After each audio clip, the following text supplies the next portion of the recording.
సీనియస్ వార్తలకు స్వాగతం. నా పేరు జగన్నాథ్ రెడ్డి. కేవీసీఎస్లో ఘనంగా బతుకమ్మ సంబరాలు. ఆడిపాడిన విద్యార్థులు, ఉపాధ్యాయులు ఆకట్టుకున్న దసరా పండుగ వేడుకలు. బతుకమ్మ బతుకమ్మ ఉయ్యాలో, బంగారు బతుకమ్మ ఉయ్యాలో అంటూ తాండూరు పట్టణంలోని కృష్ణవేణి కాన్సెప్ట్ పాఠశాలలో బతుకమ్మ సంబరాలతో పాటు ముందస్తు దసరా వేడుకలు అంబరానంటేలా జరుపుకున్నారు. శనివారం తెలంగాణ సంప్రదాయానికి ప్రతీకగా నిలిచే బతుకమ్మ పండుగను ఘనంగా నిర్వహించారు. ప్రత్యేకంగా తయారు చేసి ప్రతిష్ఠించిన దుర్గామాతకు పూజలు నిర్వహించి బతుకమ్మ సంబరాలను ప్రారంభించారు. రంగురంగుల పూలతో అలంకరించిన బతుకమ్మ చుట్టూ విద్యార్థులు, ఉపాధ్యాయులు, విద్యార్థిని తల్లిదండ్రులు ఉత్సాహంగా ఆడిపాడారు. బతుకమ్మ పాటలకు లయబద్ధకంగా అడుగులు వేస్తూ ఉత్సాహంగా సంబరాలు చేసుకున్నారు. మరోవైపు ముందస్తు దసరా సంబరాలను కూడా అట్టహాసంగా నిర్వహించారు. దుర్గామాతను ప్రతిష్ఠించి పూజలు నిర్వహించారు. అమ్మవారి మహిమను చాటుతూ విద్యార్థులు నృత్య ప్రదర్శన ఆకట్టుకున్నాయి. అదేవిధంగా దసరా ఉత్సవాల్లో రావణ సంహారం ప్రత్యేక ఆకర్షణగా నిలిచింది. బాణాసంచాలు పేలుస్తూ వేడుకలను సందడిగా జరుపుకున్నారు. ఈ సందర్భంగా పాఠశాల ప్రిన్సిపాల్ ప్రశాంత్, డైరెక్టర్ సతీష్ మాట్లాడుతూ తెలంగాణ సంప్రదాయాలకు ప్రతీకగా నిలిచే బతుకమ్మ పండుగను ప్రతి ఒక్కరూ గౌరవించాలన్నారు. అదేవిధంగా విజయదశమి విజయానికి ప్రతీకగా నిలుస్తుందన్నారు. ఈ కార్యక్రమంలో పాఠశాల ఉపాధ్యాయులు, విద్యార్థులు పాల్గొన్నారు.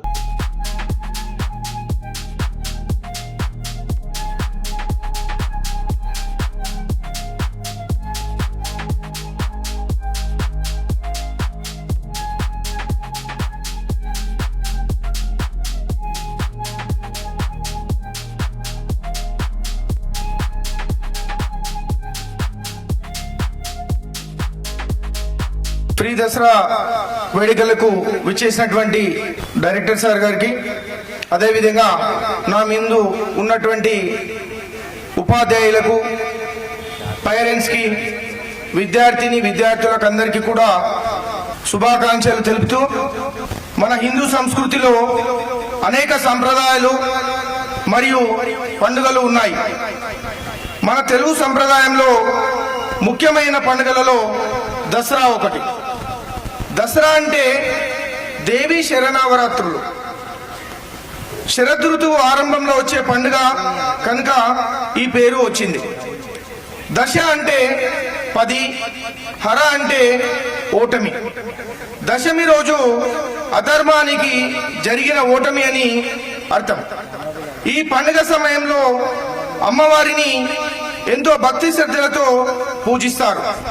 దసరా పండుగను విజయదశమి అని కూడా పిలవడం జరుగుతుంది. అశ్వయుజ మాసం శుక్లపక్షం పౌర్ణమి నాటి నుంచి శుద్ధ నవమి వరకు 9 రోజులు జరిగే దుర్గాదేవి ఉత్సవాలను నవరాత్రి ఉత్సవాలు లేదా దసరా అని పిలవడం జరుగుతుంది. దసరా పండుగ చరిత్రను అందరూ తెలుసుకోవాలనే ఉద్దేశంతో మీ ముందుకు వచ్చాను. దసరా పండుగ ఒక ప్రాముఖ్యమైన చరిత్ర ఉంది. ఆ చరిత్ర యొక్క మొదటి కథ మహిషాసుర మర్దన. పూర్వం మహిషాసురుడు అనే రాక్షసుడు ఉండేవాడు. అతనిలో ముల్లోకాలను జయించాలనే దుర్బుద్ధి ఉండేది. అతని తపస్సుతో బ్రహ్మదేవుడిని ప్రత్యక్షం చేసుకొని ఏ పురుషుని చేతిలోనూ మరణం లేకుండా వరాన్ని కోరుకున్నాడు. ఆ వరం కారణంగా దేవతలను, ప్రజలను హింసించగా అందరూ దేవతలు, త్రిమూర్తులు ఒక స్త్రీ రూపాన్ని సృష్టించారు. ఆ రూపమే దుర్గామాతగా అవతరించింది. దుర్గాదేవి మహిషాసురుడితో 9 రోజులు యుద్ధం చేసి అతన్ని వధించడం జరిగింది. అందుకే ఈ పండుగను 9 రోజులు జరుపుకోవడం జరుగుతుంది. 10వ రోజున విజయదశమిని జరుపుకుంటాం. రామరావణ మధ్య జరిగిన యుద్ధంలో రాముడు రావణుని వధ చేసి విజయం జయించినందువల్ల ఈ పండుగను విజయదశమి అని కూడా అంటారు. ఈ చరిత్ర యొక్క రెండవ కథ రావణ సంహారం. దసరా పండుగ విశిష్టత ఎంతో భక్తి శ్రద్ధలతో అమ్మవారిని కొలవడం జరుగుతుంది. తెలంగాణలో ఈ నవరాత్రులలో స్త్రీలు తీరొక్క పువ్వులతో బతుకమ్మని పేరుస్తారు. హిందువులు ఎంతో ఆనందంగా ఈ పండుగని జరుపుకోవడం జరుగుతుంది. అందరూ నూతన వస్త్రాలు కూడా ధరిస్తారు. దసరా రోజు సాయంకాలం అందరూ జమ్మి చెట్టుని పూజించడం జరుగుతుంది. ఎందుకంటే పాండవులు వనవాసం వెళ్తూ జమ్మి చెట్టుపై తమ ఆయుధాలను తిరిగి తీసిన రోజు ఆ బతుకమ్మను గౌరమ్మ అని కూడా కొలుస్తారు. బతుకమ్మ సంబరాలు అమావాస్యతో ప్రారంభమై సద్దుల బతుకమ్మతో ముగించడం జరుగుతుంది. తెలంగాణలో స్త్రీలు ఎంతో ఆనందంగా ఈ పండుగని జరుపుకుంటారు. దసరా రోజున పాలపిట్టని చూడడం కూడా శుభంగా భావిస్తారు.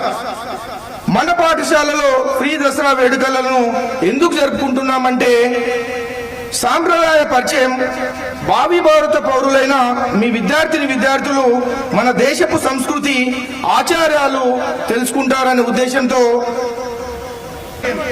రాముడు రావణుపై గెలిచినట్టు మంచికి చెడుపై గెలుపు సాధ్యమైన నీతిని తెలుపుతుంది. సమాజంలో ఏకత్వం, మీరంతా కలిసి వేడుక జరుపుకోవడం వల్ల ఐకమత్యం, సహకార భావన పెరుగుతుంది. సృజనాత్మక ప్రోత్సాహం, నాటకాలు, నృత్యాలు, చిత్రకళ, అలంకరణల ద్వారా పిల్లల ప్రతిభ వెలుగులోకి వస్తుంది. వినోదం పాటు విజ్ఞానం, పండుగ సందర్భంగా నిర్వహించిన పోటీలు, సాంస్కృతిక కార్యక్రమాలు పిల్లలలో ఉత్సవం, జ్ఞానం రెండింటిని పెంచుతుంది. విలువలు నేర్పడం, నిజాయితీ, ధైర్యం, న్యాయం వంటి మానవ విలువలు విద్యార్థులకు చేరవేయడానికి ఇది మంచి సందర్భమని నేను అనుకుంటున్నాను. అందువల్ల పాఠశాలలో దసరా పండుగ జరుపుకోవడం, ఈ ప్రీ బతుకమ్మ సెలబ్రేషన్ జరుపుకోవడం విద్యార్థులలో సంస్కృతిని, నీతి, ఏకత్వం, సృజనాత్మకత పెంపొందడానికి ఎంతో ఉపయోగకరమని భావిస్తూ ఈ అవకాశం ఇచ్చిన మీ అందరికీ కూడా ధన్యవాదాలు శుభాకాంక్షలు తెలుపుకుంటున్నాను. Most important things, that is inviting Batukamma as well as offering prayers to all the Navadurgas. I would like to call once again HM sir and director sir to perform puja there also. Thank you. మన ప్రధానాచార్యులు ప్రతి విషయాన్ని దసరా పండగ ఆనందోత్సవాలను ముందుగానే ప్రతి విషయాన్ని వివరించడం జరిగింది. అసలు బతుకమ్మ పండుగ జరపడానికి ఒక చిన్న కథ. బతుకమ్మ ఎవరు, బతుకమ్మ కథను గురించి ఒకసారి మనం మాట్లాడుకుందాం. భట్టు నరసింహ అనే రాజు. ఎవరు?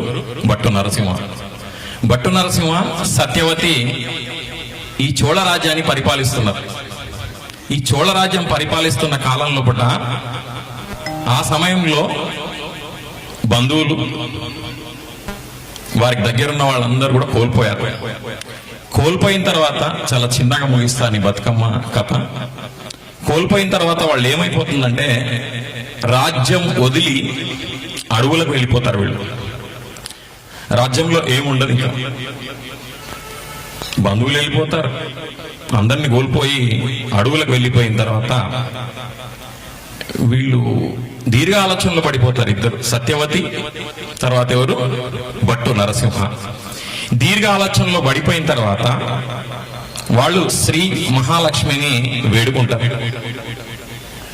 ఆయన తపస్సులోనికి వెళ్ళిపోతారు. భట్టు నరసింహ తపస్సులోనికి వెళ్ళిపోయిన తర్వాత ఆ తపస్సంపన్నం శ్రీ మహాలక్ష్మి సాక్షాత్కరిస్తుంది. ఆ సాక్షాత్కరిస్తున్నప్పుడు ఆయన కోరుకునే వరం ఏమిటో అడగమంటుంది. అడుగుతాడు. ఏం లేదు, మా సత్యవతి చెంతన నువ్వు మళ్ళీ జన్మిస్తే మళ్ళీ రాజ్యం సుభిక్షంగా ముందుకు తీసుకెళ్తాం అని అన్నది. అన్న తర్వాత సత్యవతి జన్మిస్తుంది. మహాలక్ష్మి. ఎవరు? మహాలక్ష్మిగా జన్మించమని కోరిన తర్వాత మహాలక్ష్మి జన్మిస్తుంది. ఆ జన్మించిన తర్వాత ఋషులు, తపశ్శాలులు, తపశ్శక్తివంతమైన వాళ్ళందరూ కూడా ఆమె ఆరోగ్యాలతో బ్రతుకు జీవనం ముందుకు సాగాలి అని దీవెనలిస్తూ ఋషులు మునులు అందరూ ఆయుర్ ఆరోగ్యాలతో బతుకమ్మ అని చెప్పడం చేత ఆ విధంగా బతుకమ్మ ముందుకు సాగుతూ ఆమె పెద్ద అయిన తర్వాత మహావిష్ణువు చక్రాంక రాజుగా ఉండి అప్పుడు ఆ బతుకమ్మ మహావిష్ణువు చక్రాంక రాజుకు వివాహం జరిగి ఇలా బతుకమ్మ ముందుకు సాగుతుంది. అదే బతుకమ్మ నేటి బతుకమ్మ గురించి తెలుసుకుంటున్నాం. బంగారు బతుకమ్మ బతుకమ్మ బతుకమ్మ. ఈ బతుకమ్మ పండగను గౌరీ బతుకమ్మ, బుడ్డమ్మ బతుకమ్మ ఇలా పలు రకాలుగా ఈ బతుకమ్మను బతుకమ్మ బతుకమ్మ బతుకమ్మ ఉయ్యాలో బతుకమ్మ బతుకమ్మ ఉయ్యాలో అనే పాటలు ఎన్నో ఇప్పుడు చూస్తూనే ఉంటాం. ఈ ఆనంద విహారానికి మనం వెళ్తాం. అందరు కూడా సంబరాలు జరుపుకోవడానికి సిద్ధంగా ఉండండి. ఇంతటితో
Thank you.